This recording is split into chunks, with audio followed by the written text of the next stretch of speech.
Hey guys, this is Chris, and this is an update on the planted 75 that I have here in my sun porch.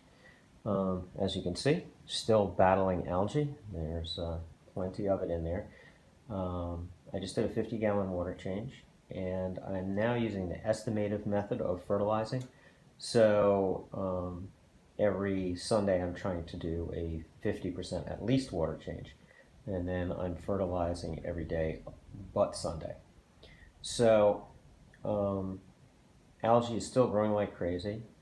There are a couple of things that I'm doing to try and mitigate this.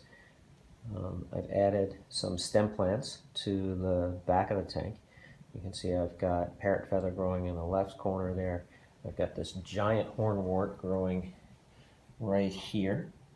Um, I've also added some Pogostema octopus. You can see there in the back, I just cut it back, so it was much longer than that prior to my water change today.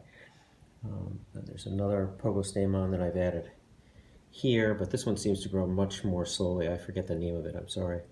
I've also added some dwarf aquarium lilies.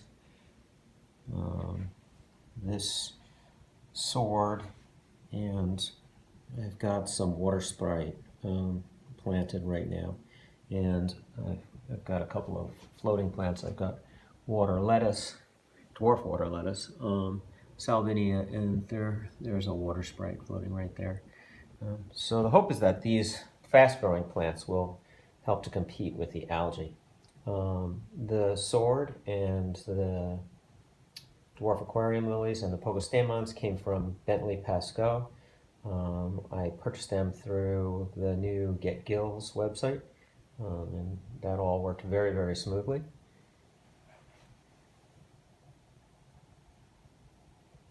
I did make a video earlier that showed how much sunlight streams into this tank.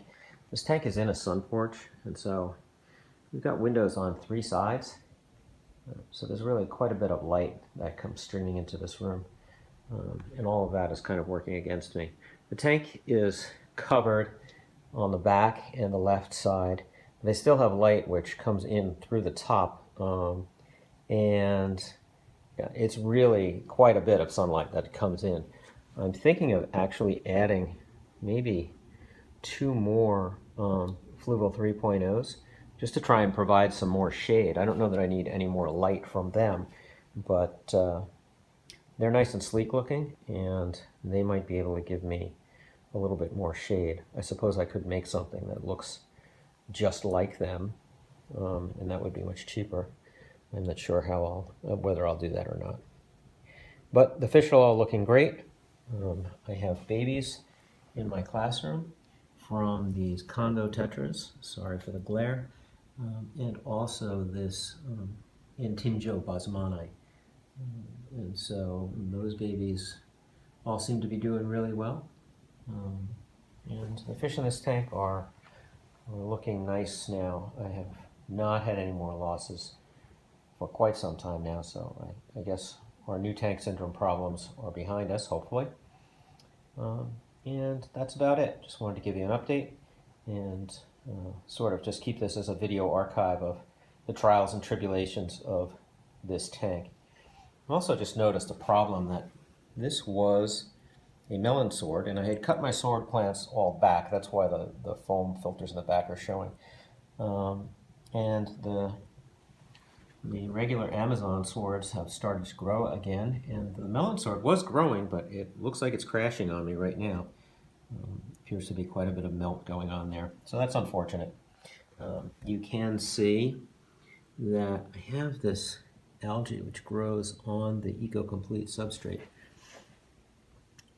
and it grows right over the tops of my carpet plants, so it's really a pain. I have to pluck it out all the time. But little by little, I'm going to keep making changes until I at least get some control over this algae. You can see that I've put nerite snails in there. This is the second group of nerite snails I've added, and I'm not exactly sure why. I don't seem to do very well with nerite snails. This tank is about 200 ppms in total hardness. The pH is relatively high. Last time I measured it, it was high in the 7s. And so not really sure why nerites should do poorly under those circumstances, but I have not really been doing that well. If anybody out there has some good advice on keeping nerite snails, I'd love to hear it. I did have some little plecos in here, Ancestris lemon drop, and I also added this guy right here, and my lemon drop Ancestris disappeared after I added him. So I'm thinking that maybe he had something to do with their disappearance. Not so sure though. He seems to be a good algae eater,